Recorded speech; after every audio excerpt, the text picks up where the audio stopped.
These are the examples for Algebra 1B, Credit 5, Lesson 12.2. Lesson 12.2, we're going to be looking at systems of linear inequalities.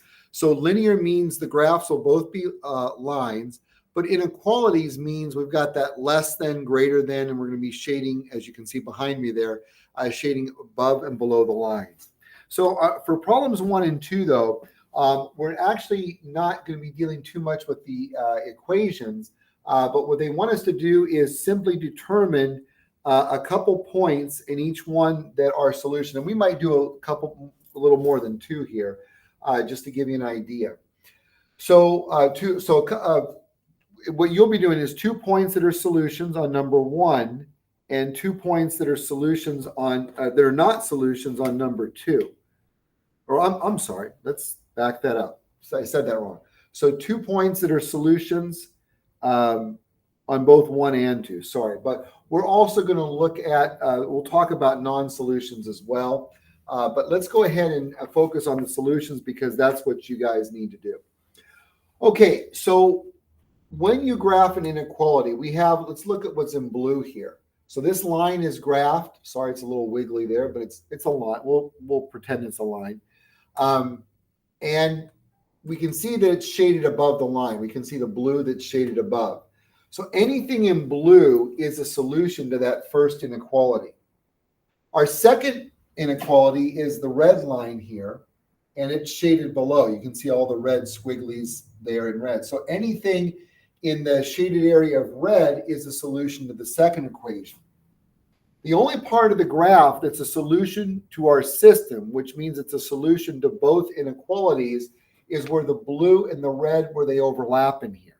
And so when we're asked to find solutions, that's what we're looking for here, points in the overlap of the shaded regions. Now in your packet, I think if you have it printed out in color, I think there's like blue and pink, and I think it's like a darker color, maybe purple, that represents the overlap of the shaded areas. But here we can just see that it's where the blue lines and the red lines intersect or cross over each other. That's where our solutions are.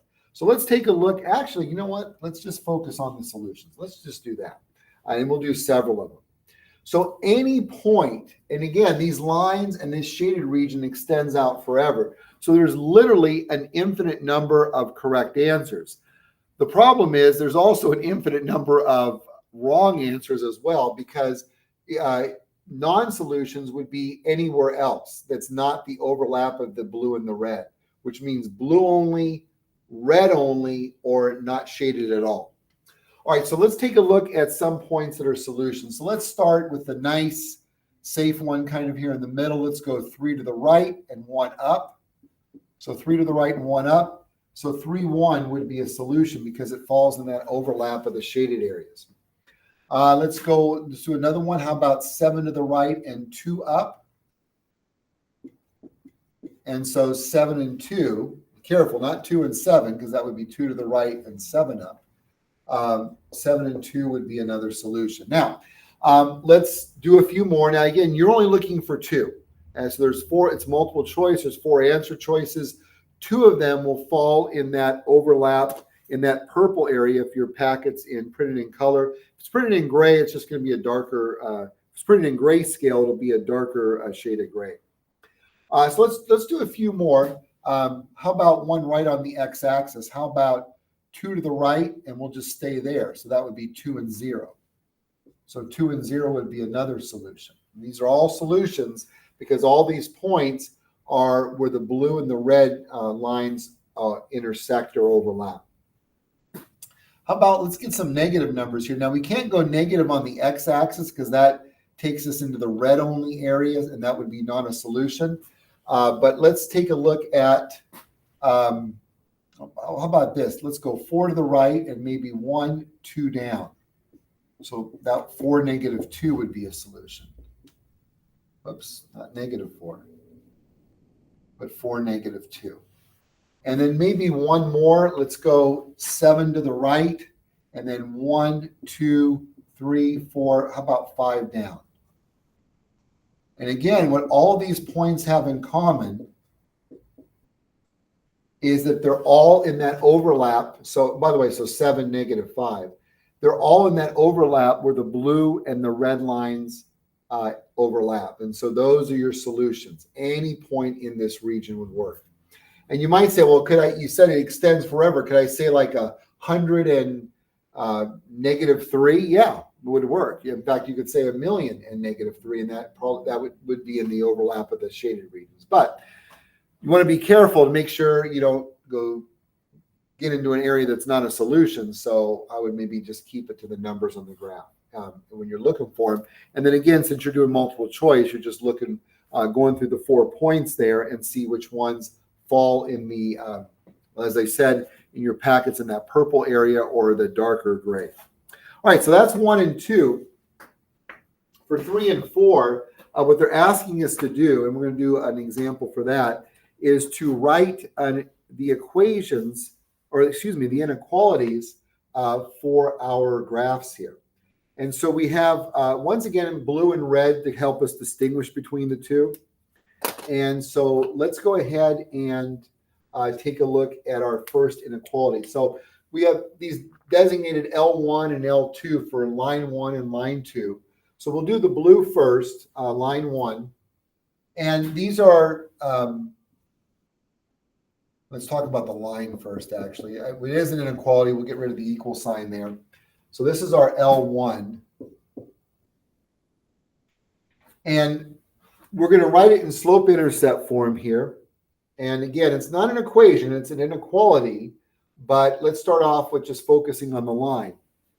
So the y-intercept, it crosses the y-axis. Well, actually, let's back up. Let's do the slope first.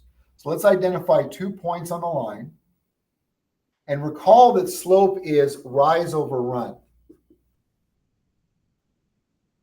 So, and we always work left to right. So to go from this point to this point here, we have to rise 1, 2, 3 squares or lines, and then so that's a rise of 3 and then a run of 1 to get to the other point.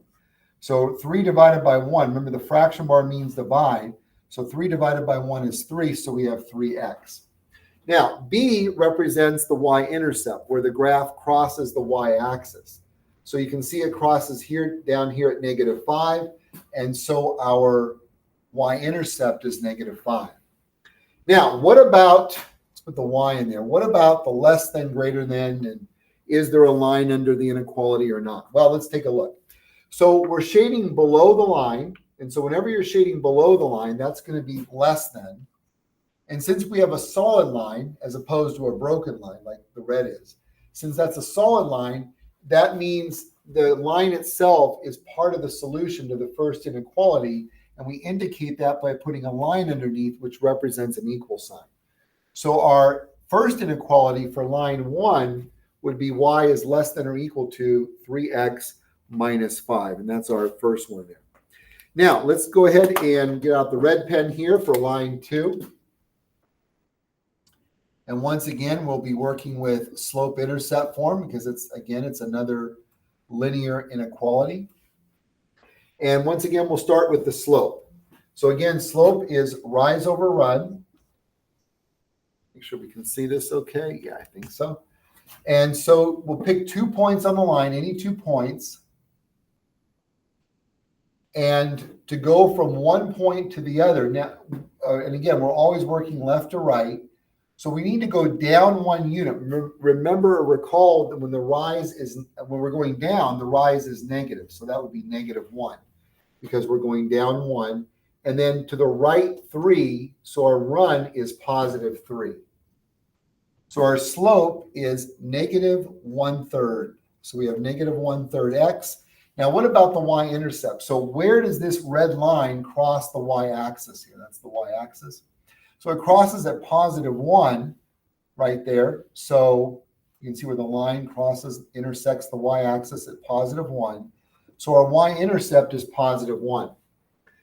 Now, for the inequality part of this, for the less than, greater than. So let's take a look at that. First of all, we're shading above the line. So that's greater than. So we have y is greater than -1/3 x plus 1. Notice that the line is a broken line. So that means the line itself is not part of the solution to our inequality. And so to indicate that the line is not part of the solution, we don't put that equal sign underneath. Remember, for our blue one, it was a solid line. It's part of the solution. So we indicate that with y is less than or equal to that line, the 3x minus 5. But with our second inequality here, we have y equals, we have a broken line. And so we have y is greater than, no equals, negative 1/3 x plus 1. And that would be our second inequality. Now, again, yours problems are multiple choice. And so obviously you'd be looking for the answer choice. And that's why you want to look carefully at them that has both of these inequalities correct. So the right numbers, right signs, and is it less than or is it greater than? So that's less than, that's greater than. Or we should say that's less than or equal to, that's just greater than. All right, so that's how you do the problems in lesson 12.2. Let's go ahead and move everything over so you can see everything at once in case you want to pause that. So again, as we always say, pause, rewind the video as needed.